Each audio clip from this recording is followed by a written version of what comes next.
اس آدمی کی دعا جس کے دوست نے اسے دھوکہ دیا ہو۔ زبور 55۔ اے خدا میری دعا پر کان لگا اور میری منت سے منہ نہ پھیر، میری طرف متوجہ ہو اور مجھے جواب دے۔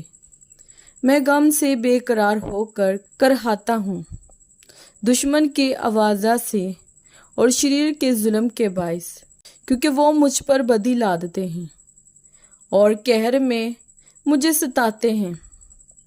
میرا دل مجھ میں بے تاب ہے اور موت کا ہول مجھ پر چھا گیا ہے۔ خوف اور کپکپی مجھ پر طاری ہے، ہیبت نے مجھے دبا لیا ہے، اور میں نے کہا کاش کے کبوتر کی طرح میرے پر ہوتے تو میں اڑ جاتا اور آرام پاتا، پھر تو میں دور نکل جاتا اور بیابان میں بسیرا کرتا۔ میں آندھی کے جھونکے اور طوفان سے کسی پناہ کی جگہ میں بھاگ جاتا۔ اے خداوند ان کو ہلاک کر اور ان کی زبان میں تفرقہ ڈال، کیونکہ میں نے شہر میں ظلم اور جھگڑا دیکھا ہے۔ دن رات وہ اس کی فصیل پر گشت لگاتے ہیں، بدی اور فساد اس کے اندر ہیں، شرارت اس کے بیچ میں بسی ہوئی ہے، ستم اور فریب اس کے کوچوں سے دور نہیں ہوتے۔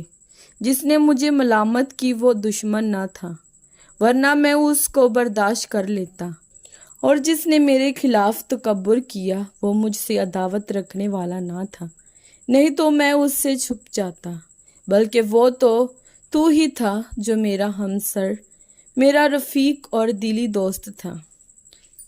ہماری باہمی گفتگو شیرین تھی اور ہجوم کے ساتھ خدا کے گھر میں پھرتے تھے۔ ان کو موت اچانک آ دبائے، وہ جیتے جی پتال میں اتر جائیں، کیونکہ شرارت ان کے مسکنوں میں اور ان کے اندر ہیں۔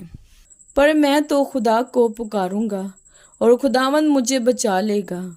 صبح و شام اور دوپہر کو میں فریاد کروں گا اور کراتا رہوں گا، اور وہ میری آواز سن لے گا۔ اس نے اس لڑائی سے جو میرے خلاف تھی میری جان کو سلامت چھڑا لیا، کیونکہ مجھ سے جھگڑا کرنے والے بہت تھے۔ خدا جو قدیم سے ہے سن لے گا اور ان کو جواب دے گا۔ یہ وہ ہیں جن کے لیے انقلاب نہیں اور جو خدا سے نہیں ڈرتے۔ اس شخص نے ایسوں پر ہاتھ بڑھایا ہے جو اس سے صلح رکھتے تھے، اس نے اپنے عہد کو توڑ دیا ہے۔ اس کا منہ مکھن کی مانند چکنا تھا، پر اس کے دل میں جنگ تھی۔ اس کی باتیں تیل سے زیادہ ملائم پر ننگی تلواریں تھیں۔ اپنا بوجھ خداوند پر ڈال دے، وہ تجھے سنبھالے گا، وہ صادق کو کبھی جنبش نہ کھانے دے گا۔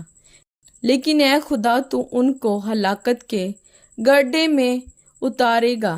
خونی اور دغا باز اپنی آدھی عمر تک بھی جیتے نہ رہیں گے، پر میں تجھ پر توکل کروں گا۔ کلام پاک کے پڑھے اور سنے جانے پر خداوند کی خاص برکت ہو۔